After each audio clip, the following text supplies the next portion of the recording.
Andiamo avanti qui a Mistopolini, sono Mister Rocco e con grande gioia vi presento l'aspirante al titolo numero 42. Nome e cognome? Gruber Giorgia. Ma in arte? Giorgia. No, poverina, poverina, è stata pure brava a rispondere, però se voi guardate bene, la zoomate, no? Il nostro regista la zoom. Lei assomiglia tanto a Jodie Foster. Mi provi a fare una recitazione di Jodie Foster? No, troppo difficile, dai, stai tranquilla. Quanti anni hai? 18. Sei molto giovane, hai finito la scuola già o... No, mi manca un anno. Quindi ancora un anno prima degli esami? Sì, esatto. Bene. Di solito come sei tu? Una ragazza dolce, intraprendente, romantica? Dolce e romantica con filo merite. Wow, con questi occhi azzurri così belli. Cosa fai di bello nella vita? Allora, pratico sport a livello agonistico e studio e Che tipo di sport, scusa? karate.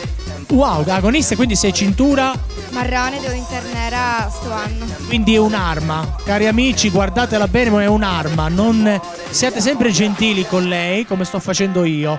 Va bene, come mai karate? È perché mi aiuta in tutto. Anche sì, io so che c'è un codice deontologico ben preciso.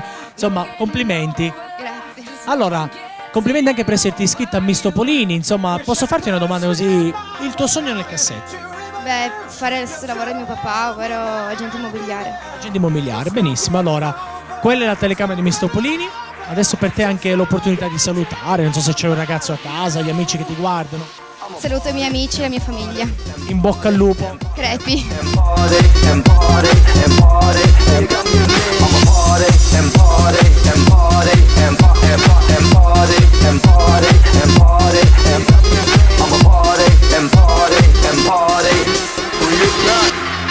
People in the place. If you've ever felt love, then you know, yeah, you know what I'm talking about. There's no getting over.